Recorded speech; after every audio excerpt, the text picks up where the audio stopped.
Good afternoon. Okay. Welcome all of you to the FAO pavilions. And now we will have the special sessions on progress toward pathway to dairy net zero. I think during this week at COP27, we have discussed about the actions, progress, and also one of the topic that we have discussed, and also this morning we also just have another session before at 11:30. We also discuss about the pathways to dairy net zero.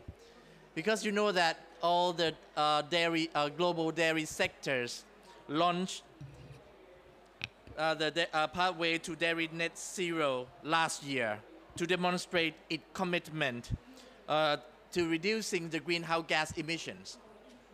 And we know that we have heard about commitment.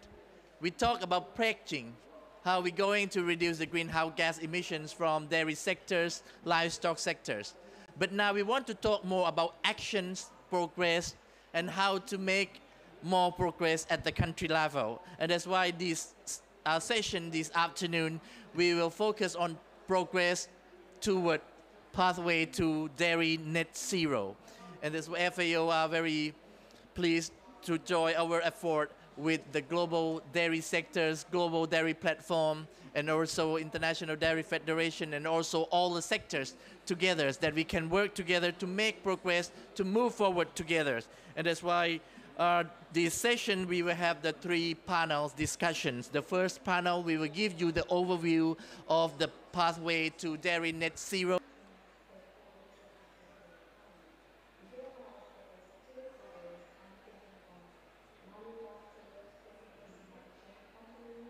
Yeah, I hope that your microphone is working. Yeah, I think it might works. be now, yeah. Very good. Yeah. I think it's not the microphone that's not working, it's me that's not working. So thank you very much, Tanawat. It's a delight to be here with you today, and hopefully you can hear me over the youth group next door. As Tanawat said, I'm Donald Moore. I'm the Executive Director of the Global Dairy Platform.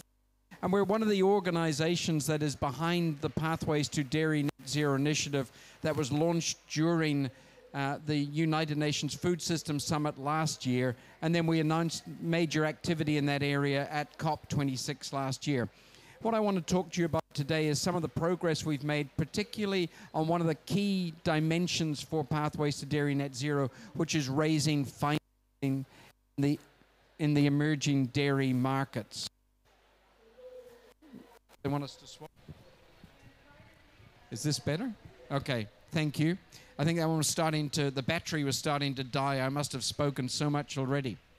So, one of the key things in Pathways to Dairy Net Zero is recognizing the difference in different markets and different dairying systems around the world. And with Pathways to Dairy Net Zero, we understand that there are some 133 million dairy farms in the world, and no two farms are the same. In fact, the dairying system in no two countries are the same. According to the FAO, around 80% of the emissions from the dairy sector are coming out of the emerging dairy markets. And I know we have a panel on emerging markets today, but what I wanted to touch on was some of the activity we've been working on to really bring forward financing in that area. And then my colleague Brian is going to talk about the work we're doing to build out the dairy sustainability framework as the reporting tool for Pathways to Dairy Net Zero. I don't know whether the rest of you are finding the amount of livestock in the room today that I am, with the flies that keep flying around in front of my face. So if you see me doing this, I'm not waving to you, I'm just trying to keep the flies away. Anyway, so last year, one of the things we talked about was, as we launched Pathways to Dairy Net Zero, was the need for us to really build a model that would work for emerging dairy markets in particular. And in that vein, we worked with the Global Methane Pledge and with Cornell University and the US State Department and FAO to analyze the emissions from all of the dairy markets around the world. And we came up with a list of 10 countries that between them represent 30% of greenhouse gas emissions. And out of those 10 countries, the US State Department then sent letters inviting them to become early adopters of this program, with the idea being that that would catalyze and encourage others to join the model as well. I'm delighted to say that out of those 10, 9 have already signed up, and we're going to hear from several of them today.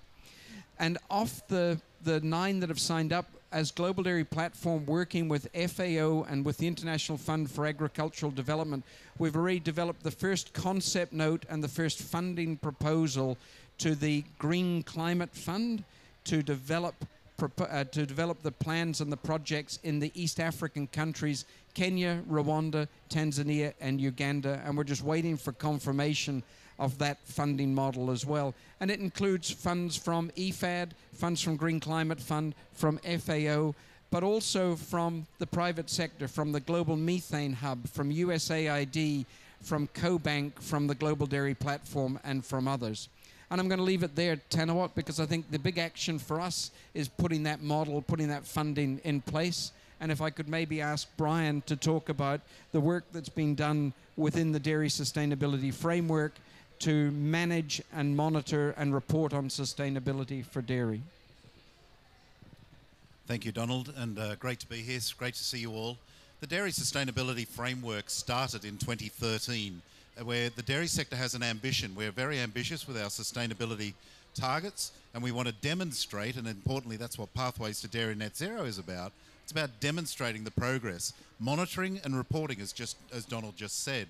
We need to know the progress we're making, but we also need to know if we're not making progress. Therefore, we can collaborate as an industry, looking at the diverse systems we have around the world, monitoring those, looking at how we can support each other.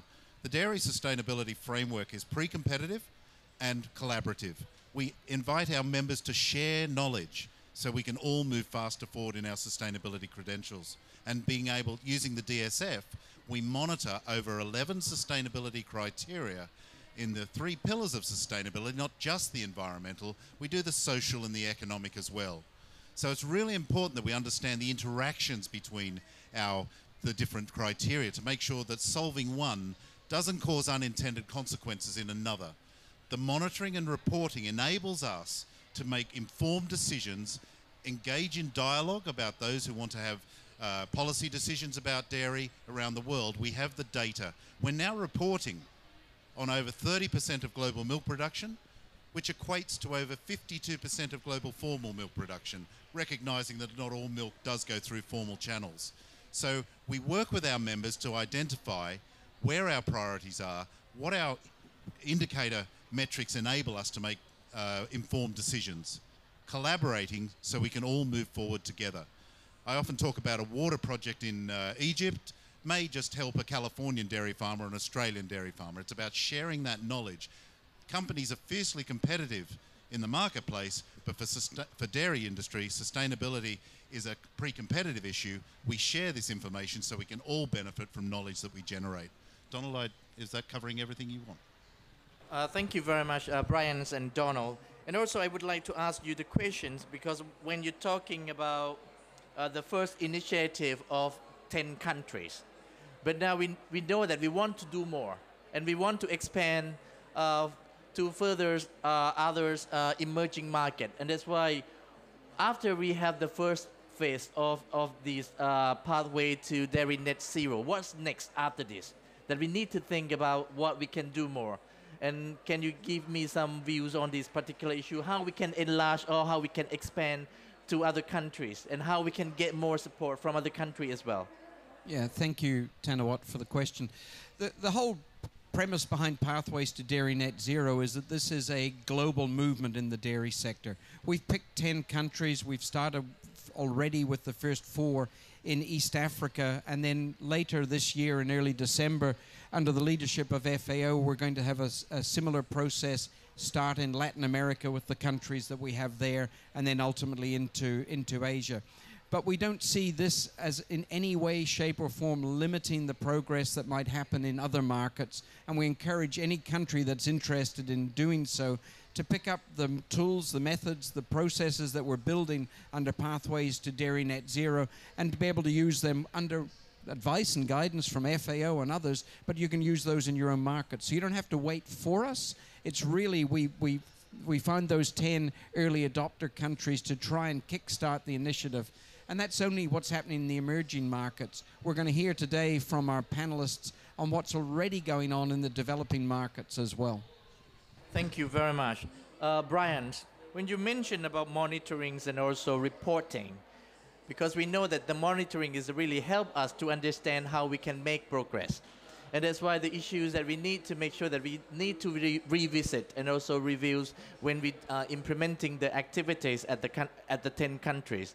And do you think that right now all the data that we have from those countries is really help us to understand, to have a baseline, and also to make sure that once we when we are implementing the project, we can see and we can measure how we can make progress in those countries? Yes, absolutely, Tanawat. And that data enables us, as I said, to make informed decisions about how we move forward. We know that the number one top-ranked priority of our members is greenhouse gas emissions. Animal care and biodiversity that follow up pretty quickly. But we know by having this data, we can actually plan accordingly to get the systems in place that enable us to do the monitoring and reporting. We'll be working closely with the FAO and the GLEAM model that we use to monitor and track the progress of Pathways to Dairy Net Zero. Then, because we already have a global reporting mechanism through the DSF, the outcomes of the GLEAM model, monitoring the progress of the dairy sector, can be reported straight through the DSF, through that recognised model. And also, I would like to inform all of you that just last month, FAO just launched the new GLEAM model, the Global Livestock Environmental Assessment Model, which actually is also a tool, because we know that now we have so many tools to measure the emissions, and that's why we need to standardize, and also we need your support, and also our colleagues from our research institution who will continue to discuss how we can develop those tools together. And now I come back to the pathway to dairy net zero. We know that it's a good example. It's one of the good examples that the global dairy sectors work together and move forward as the global movement. But we know that it's not only dairy sectors, but we also need to work with other sectors as well, whatever from feed sectors, from beef cattle productions, and also other sectors, and how we can bring this experience of the pathway to dairy net zeros to work with other sectors. Because I remember this morning, we also have met some colleagues from beef sectors, from poultry sectors, from egg sectors, from feed sectors. And that's why we need to bring the whole sectors to make sure that the voice of livestock sectors is really echo to the world, that we are moving, we are making progress together. Maybe you can share your views on these particular issues. Yeah, thank you again, Tanawat. One of the things we did when we first started working on Pathways to Dairy Net Zero was that we shared the model we were attempting to build with the global Global Agenda for Sustainable Livestock. Sorry, there's been so many acronyms this week, apologies. But the Global Agenda for Sustainable Livestock is hosted in FAO, and it represents all the different livestock sectors.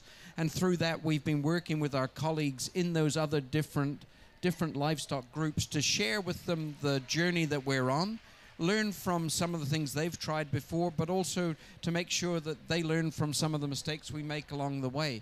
And I think at this point, dairy is slightly more advanced than many of the other livestock groups, but they will catch up fast, I'm sure. And it's not a race between us. It's something that we believe we all need to be working on together. It's a joint effort. It's a knowledge sharing, experience sharing among the sectors. And that's why I would like to ask the same question to Brian as well. Maybe I can answer that, Tanawat, with two examples. One is the cattle sector, the dairy and the beef sector, have collaborated. Commercial organisations put money in a pot, and just last month we launched the common methodology for calculating carbon sequestration above and below ground from cattle production systems. That was a 4-year project. It's never been done before. It's the very first LCA approach to doing this. We're always focused on emissions. Farmers are very keen to know about what are we sequestering, how do we calculate it. In the discussions here, so many people talking about sequestration. How do you calculate it? 4 years of my life I'll never get back, but boy did I learn a lot through the process. And that's the dairy and the beef industry coming together. And then also we've worked closely with the beef industry through the International Dairy Federation in developing an update. We first published in 2010 a life cycle assessment methodology for the dairy sector. We've just completed a second update of that, bringing in the new science. It's not about getting the lowest number. It's about how do we do this properly and responsibly. So we've just published that as well, the second update, and that is we've worked closely with the beef sector as well to make sure we're aligned in our methodological approaches as well. So we are learning together, we are sharing experiences for the benefit of the cattle sector. And also FAO as an international organization, as an intergovernmental organizations, and with the new policies on FAO, new policies on private sectors is also very crucial. Because now all the doors at FAO is open. We need to work with private sectors. We need to work with producers. We need to work with farmers. Because all of producers, private sectors, you are the one who are working at the country level in the field. You are connecting all the dots together with the government.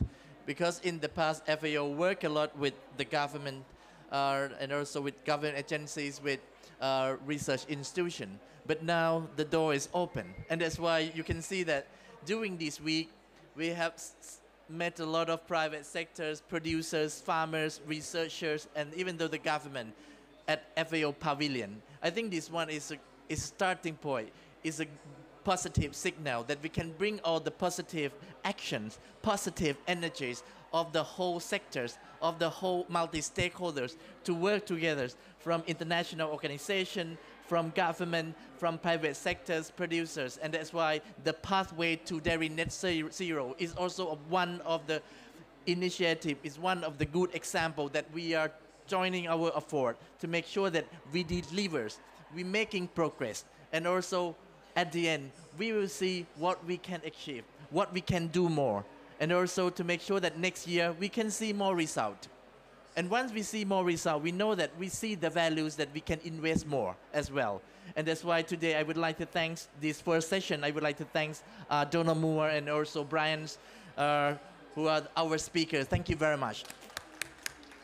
Now we move to the second sessions that we will talk about the work or the progress made by make in the emerging market or developing countries. And also we have 3 speakers who will share with us their experience, how we're making progress to support the pathway to dairy net zero. The first speakers, we have Dr. Todd Klein.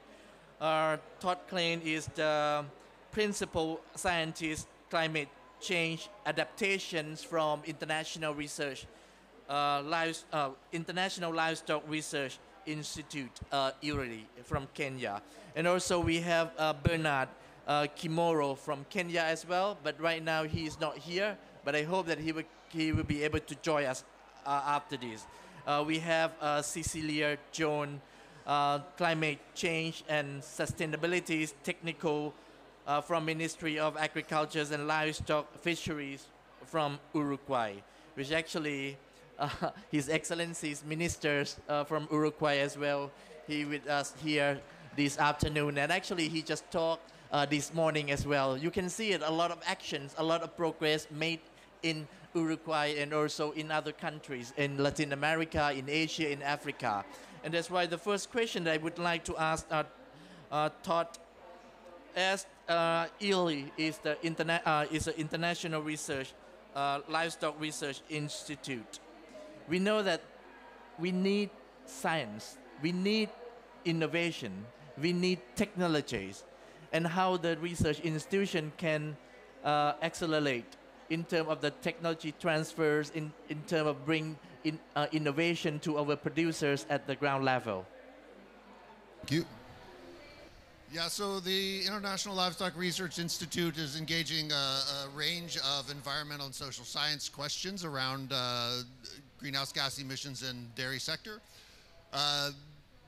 East African systems aren't as richly characterized at present, so there's a lot of really basic work to characterize what are the emissions factors, what are the emission baselines based on existing practices, so that we know that when progress is made, we have a solid baseline against which to measure. We're characterizing various practices, mixes of feed baskets and management practice to understand how those will move toward net zero emissions.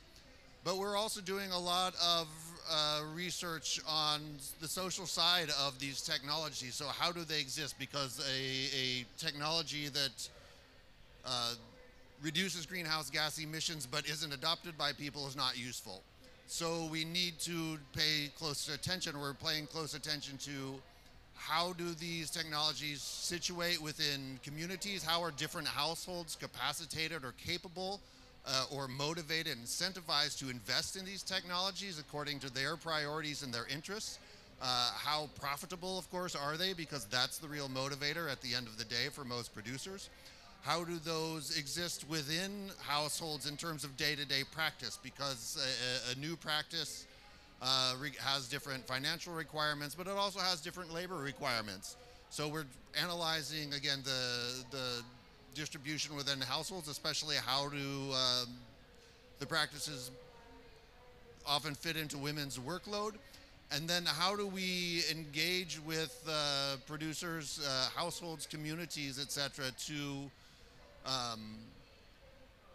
to get low emission livestock development practices, find the overlap for lowering greenhouse gas emissions intensities, improving profitability, and having an equitable distribution of labor and benefit within households. So we think these three factors are really the way to find the sweet spot for technologies that are going to work.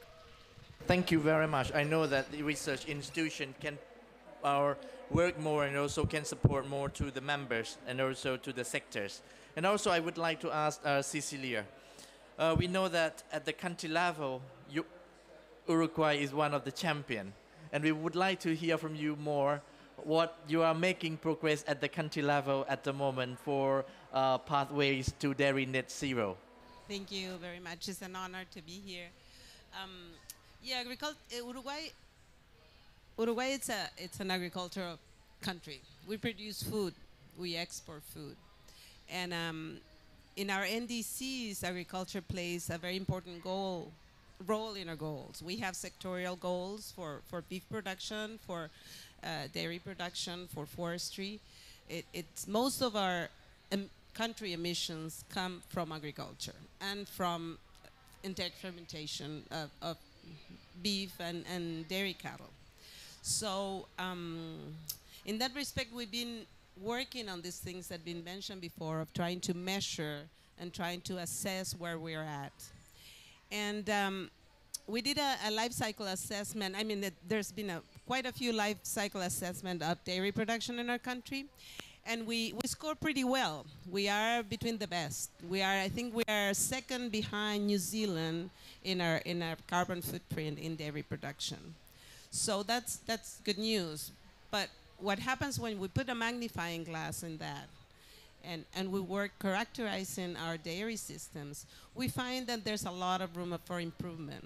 So there's a number of dairy production farms that have very low carbon footprint, but then there's others that have a lot of room to improve, and that's where we want to work. So there's systems that have low inputs and good productivity. There's systems that have high inputs and have low productivity. So there's a lot of room there to improve.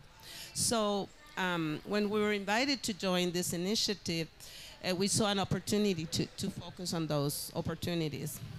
And last October, we gathered all the dairy sector, farmers, academia, government institutions, people from environment, and people from different ministries. And we asked those questions, is what do we know? What do we need? What we have already done that needs to be improved, to try to draw the map of where is that path that will allow all these opportunities to translate in lower greenhouse gas emissions in dairy production. Thank you very much. And also, just last month, when FAO organized FAO Science and Innovation Forums, the Deputy Director Generals of ILI, also we have a discussion, and now we are talking about how we can bring the livestock master plan together with investment plan to Africa, which actually the concept is similar to the investment and also the action that we are working on pathway to dairy net zero. Because we know that we need a master plan. We need action. Once we have a clear plan, we can take actions. And in the meantime, we also can link to the investment plan together. And that's why we know that ILI, as one of the leading agencies in Eastern Africa, will continue to work with FAO and also other partners. I would like to give you one more question, because I still have 4 minutes left for these sessions, because I really keep my times. And all of you know me very well when I was the chair of the CFS, to make sure we finish on time. And that's why I would like to give you one question regarding how you're going to work with the government and also private sectors from the view of international research institutions. Tagged. Yeah, Hillary's been working closely with the Kenyan government for close to a decade now on this agenda in various ways. So I think our greatest breakthrough most recently is establishing emission factors for the dairy sector that are now in the UNFCCC catalog. So this is getting real emission factors based on real Kenyan data, not just number of animals times the emission factor drawn from Europe or from North America. So it's working with them for that to get up to a Tier 2 reporting standard, and of course working with the Kenyan government to identify the most promising pathways. You can't be effective in this space in Kenya without working with the private sector as well. So the lead dairy firms and the cooperatives that supply to them are really the core pathways of achieving impact here. Also can have another question for Cecilia.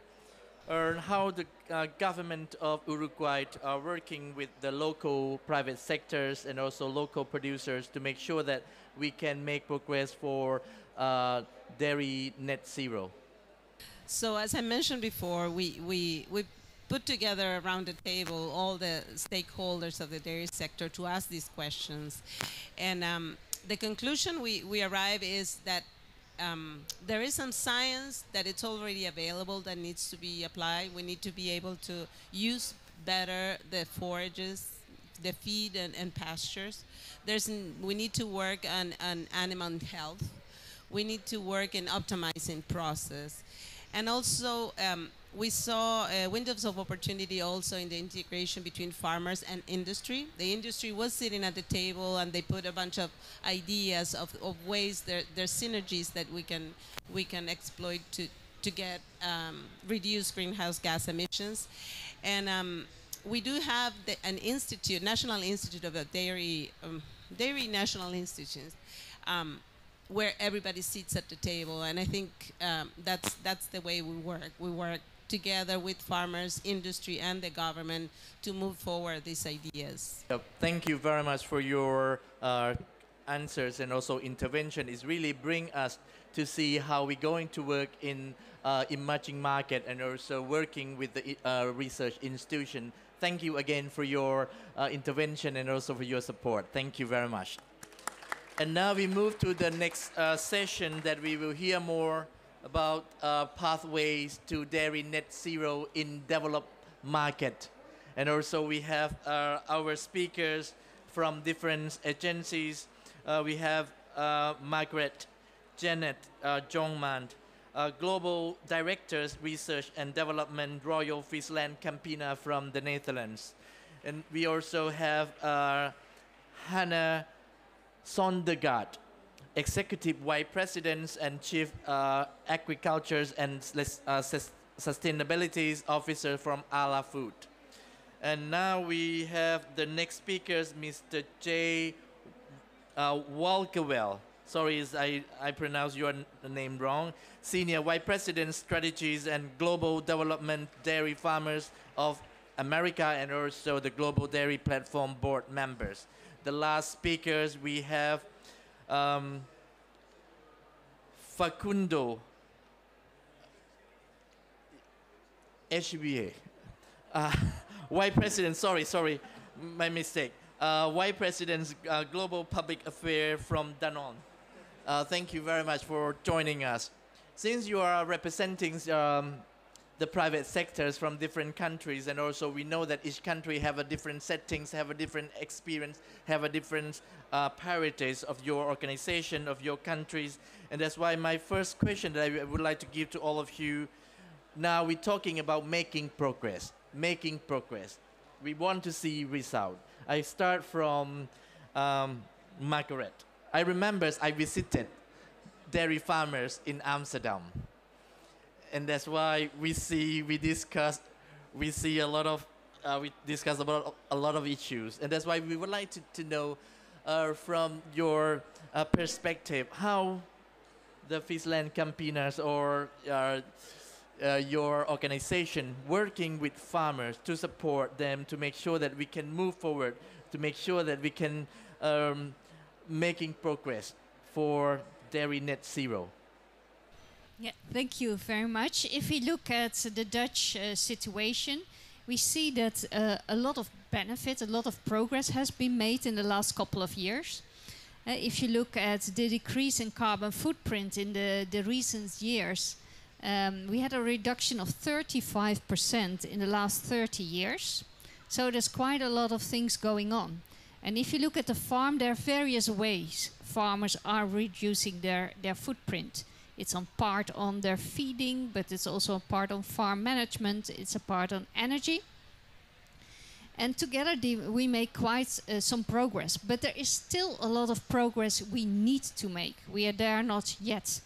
And that's really in all the areas across the chain. And there we need innovations. We need new technologies. Because in many of our markets, our footprints are around 1 or 1.5 kg carbon footprint per kg of milk. So that seems already quite low. So the next steps really to go to net zero. So pathways to dairy net zero. There we must invest together in new technology. And that is in different areas. It's starting at a farm. If you look at methane, about the digestive tract of in the cow. It's not the cow producing methane, it's our microbes. What can we do about it? But it's also, for instance, looking at the manure. For me, manure is an option. It's something where we can get much more out of it. We sometimes call it the new gold, because it has a lot of potential if you look at energy. But also there are still many nutrients in it. So there we work at a farm. But as a dairy cooperative, as dairy producer, you also should look further in the chain. So looking at what are technologies we can implement in our factories to get energy reduction. And also last but not least, look at our packaging to improve recyclability, but also get them fossil fuel free. And all these areas we did quite some investments, quite some technologies, but to make the next steps, in my opinion, we really need to work together to find these new solutions. Thank you very much for your answers. And also I would like to ask Anna as well, what we can do more from your own experience that you in your countries. Yeah. Thank you. So Margrethe has talked about the need for technologies to come on stream. I guess what we are very focused on is how do we actually make change happen? So in Arla, which is the company that I come from, we have clear objectives towards 2030 that we need to achieve.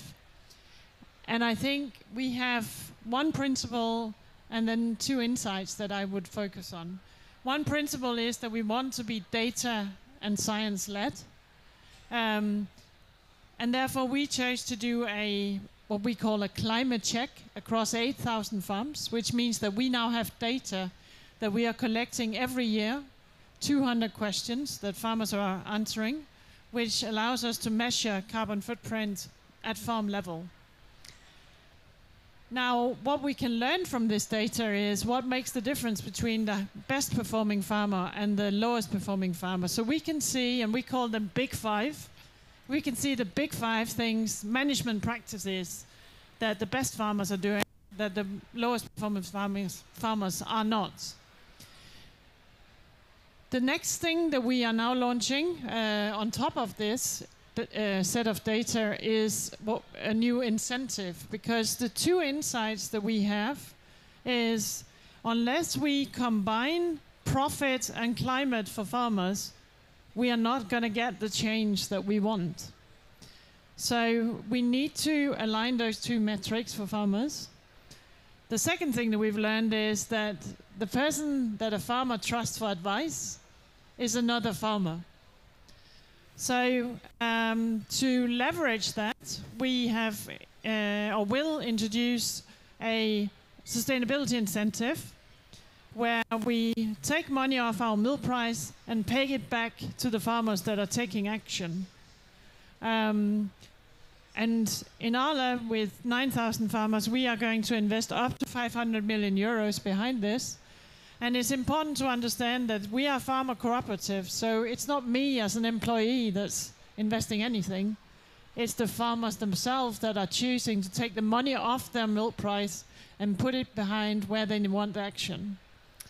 And then the second thing we do is that we are going to start up on-farm meetings. That might sound like a really basic thing to talk about, but I think if we really want farmers to learn, we need to allow them to learn from each other.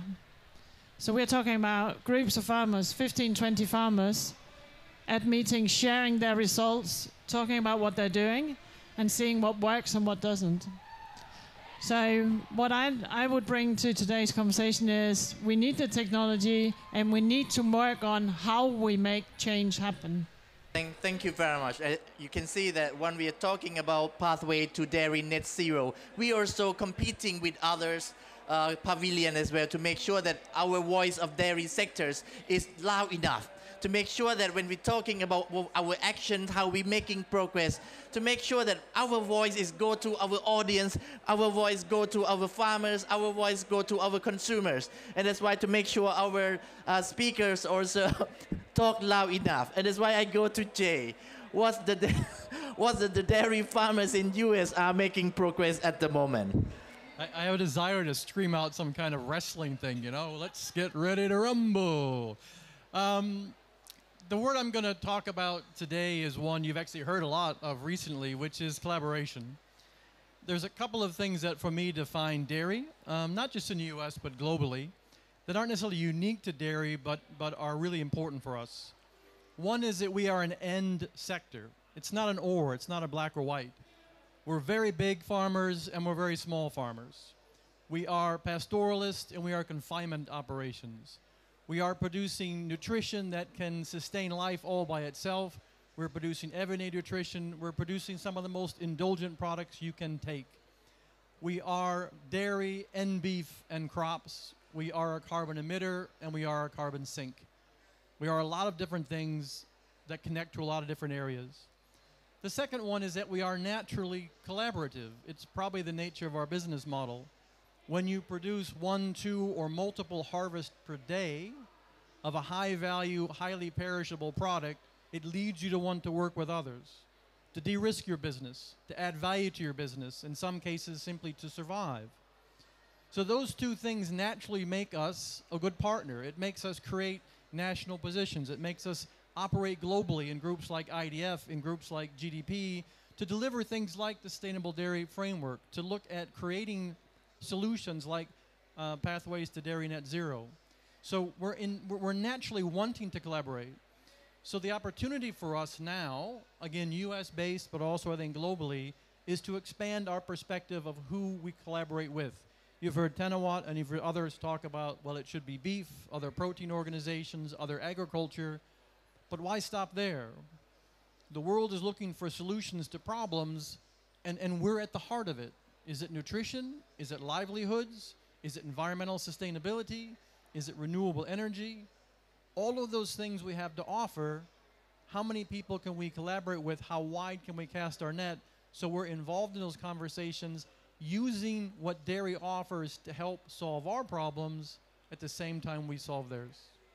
Thank you very much, Jay. And now I come to Facundo. We know that Danone also work in several countries, and I know that you have a lot of solutions. And I would like to hear from you how you're making progress for dairy net zero. Thanks a lot for the invitation. In fact, I was thinking that in this panel we have what is a lot for the sector, no? A lot of meaning through collaboration. And in fact, what we are missing in this is the government. The governments are essential in all the development of our projects. We are convinced about the advocacy for good in these kind of pathways. We need to explain our plans as business, and immediately we have found a lot of collaboration at local level. When we talk about policy after global trends, we are lost. When we go local, when we enrich our conversation with the perspective of the local community, we unleash solutions. Solutions for financing, solutions to have the community sharing the knowledge about how to do farming, solutions about how to implement faster the technologies that are available. And this is what is happening in these countries. In Africa, we have experience in Morocco, in Egypt, in Niger, in Algeria. A lot of cases of this is the combination of all the factors. We cannot do a sourcing without considering livelihood. We cannot do sourcing without considering the pathways. Otherwise, we are going to increase our carbon footprint by developing the dairy value chain in Africa. So it's all about that. We are happy to have open conversations with local authorities. We are happy to exchange on policies because we are also exposed to negative incentives. We are trying to propose things to the farmers, and then they're exposed to incentives in the other way, going in the opposite direction. And we need to put that on the table. We cannot talk with the Ministry of Climate or Environment on one side, and then on the other side, the Ministry of Agriculture is not paying attention to what is happening. We need to articulate the conversation, and this is our view. Thank you very much. And you can see that each countries have a different dairy system from emerging market that you have heard previously, and also from developed country as well. We have some difference, but we have the same goal: to reduce the greenhouse gas emission, to reduce the environmental impact. And that's why we can learn from each other. We can bring our experience to share. I remember when I worked in Thailand, you know, the farmers from, I think it's a Dutch farmer at that time, they went to Thailand and talked with Thai farmers who cannot speak Thai at all. But once the two farmers, they meet, the dairy language, it happened. They understand everything, they know the problems. And that's why it's the same here. From the emerging market, from the developed market, we can bring our experience, we can connect, and also to make sure that we can move forward together, to make sure that we can make progress for pathway to the dairy net zero. And for the next step as well, we can expand more to other countries. And that's why once we're talking about investment, we need to show action. We need to show result. Once we have action, once we have result, we can think more how we can invest more. And if we see the result, if we need to do more, we can make progress more and more. And that's why thank you very much, our speakers. Thank you for sharing your experience and knowledge from different agencies, different private sectors from different countries as well. Now we're back to the Q&A sessions that I have another 15 minutes that I would like to also have an interactive session with the audience and also with our speakers, even though you know that on the floor we don't have enough space to 1, 2, 3, 4, 5, almost 10 speakers who joining us from first session, second session, and the last session, the third sessions from developed market. And that's why I would like to give the floor to our participants and audience. If you want to raise any question to our speakers, I would like to give you the floor. Yeah, please. Could you please introduce yourself, your organization as well, and also talk loudly because you are competing with other pavilion.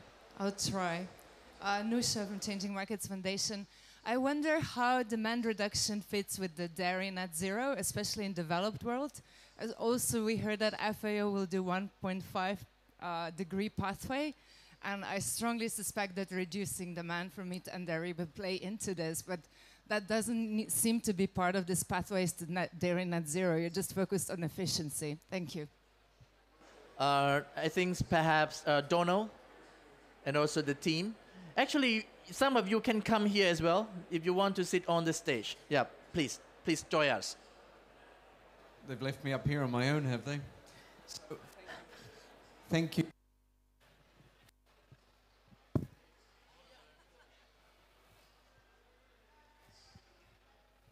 Thank you for the question.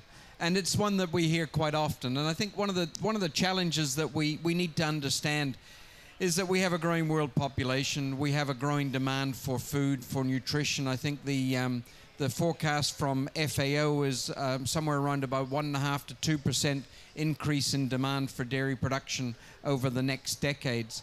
And so the challenge for us is, how do we make dairy more efficient?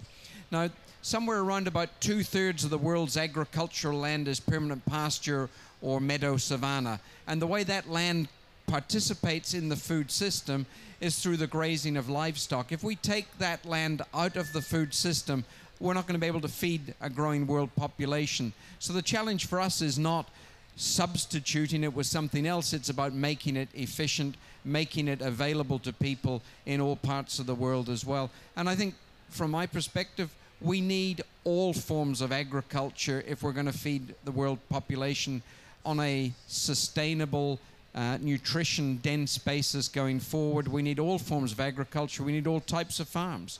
And so, appreciate the question, but I think our strategy is around about efficiency, effectiveness, and making dairy more sustainable rather than replacing it. And I think from a final point, we know from a dairy sector perspective what dairy does from a nutrition basis. We know what that nutrition means to health. We know what dairy does from a livelihoods, economic growth perspective. There's 1 billion people in the world whose livelihoods are attached to the dairy sector. So we understand and we know all the good we do, but we also acknowledge that we, like all agricultural commodities, can do better. And this is our program in that area. Thank you. Thank you very much, Donald, for your response. And now we have our colleagues from Kenya as well. Maybe you would like to respond to that question as well from the perspective of Africa. Yeah, thank you very much. I'm sorry I mixed up the events a bit and I ended up somewhere else. That's a good question. I think one of the things that we must look at is obviously the areas where dairy is going to be viable. So the thing is, how can you be able to get the dairy products from those areas to areas that are, or parts of the world where there are deficits? That is one of the things we need to look at. Because you look at Europe, we have already, Europe, USA, the efficiency gap is almost reached. But for example, Africa, we still haven't reached that efficiency gap. We still, the same number of animals, we can still improve production without increasing numbers. So there's potential there. I think those are areas that we can look at. So looking at improving the feed efficiency, there's some elements of improving the breeds as well in those particular areas. Things to do with the animal health management. I think those are areas where there's quite a bit of potential, and we can still reduce the emissions with the same number of animals without increasing emissions at all. Right? So in terms of the footprint, we can still reduce it with the same number of animals. Thank you very much, Bernard, for your response. Now I think our participant also would like to take the floor, please. Hello, I'm Thomas Westhoff, President of the biggest student association in the field of agriculture. I have a question to Friesland Campina and the others working on dairy in peatlands. Because if I look at dairy net zero, I wonder how we can reach that on peatlands. Well, for having cattle on peat, we have to drain it a lot, which leads to a very high amounts of greenhouse gas emissions. So I wonder, how do you see dairy net zero on peatlands?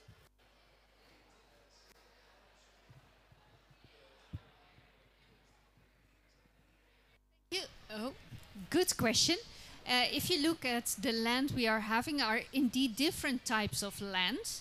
What we see in general, but I look at the Dutch situation, that also in peatland we had quite a decrease in carbon footprint. So a lot of general measures which you apply to cattle, to dairy, you can also apply to peatland. And for some other parts to make the next steps, we are looking indeed at solutions.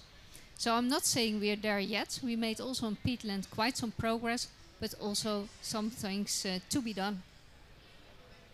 Very much. I think we have the next. I have one there and one here. Yeah. Thank you very much, Tim Cullinan. That when I talk to farmers, they say, "Yeah, but Henny, we did that. We've done that." Yes, but when we look at the data, it says there's still longer we can go. And then I also think, it was said in an earlier panel, that we need to remember that there are many different types of farms. There are many different types of farming systems. There are many different things that different farming systems can deliver to climate, to biodiversity, to soil health, whatever it is that we're measuring on. So I don't think we are going to have one farming system. I think we are going to have different farming systems delivering different outputs and different services to our environment. Thank you very much. I think I have last questions. This gentleman. Macaulay Jones from the World Farmers Organization. Thank you all for your comments. I guess my question, improving management and improving the efficiency of dairy farms with current technology is a pretty powerful way of moving farmers to the right-hand side of the bell curve of efficiency. But there's also a pipeline of technologies coming that have a potential for serious step change and improvements. And while it's a perhaps unfair question to ask to predict technology, but which of the technologies coming excites you the most? Which of the ones do you, if you're a betting person, what would you put your money on? You would like to? Yep. Anyone would like to respond? Yeah, please. Yeah, Jay. Yeah, I think there's quite a few I put a bet on. One of the things I would say is how we continue to evolve the cow. If you look at what a cow does today, both as a efficient producer of quality nutrition from, in many cases, products humans can't consume, can't digest, can't farm. If you look at the ability to further work on the genetics of the animal, whether it's using CRISPR technology or more traditional genetics, how can you not only get them more efficient, how can you target the kind of output they get, even make that more specific to what human nutrition is, so the density of the product we produce becomes that much greater, so you get an even more bang for your buck in terms of what you do environmentally. Thank you very much, Jay, and also thank you all the questions from our participants and also all the response from our speaker. Thank you very much for your active and also interactive session. Thank you very much. And now we come to the end of our sessions that we also would like to invite Executive Director Generals of International Dairy Federation, IDF, Caroline Artmont, to take to have the closing remark, and also after that I will close the session. Thank you. The floor is yours.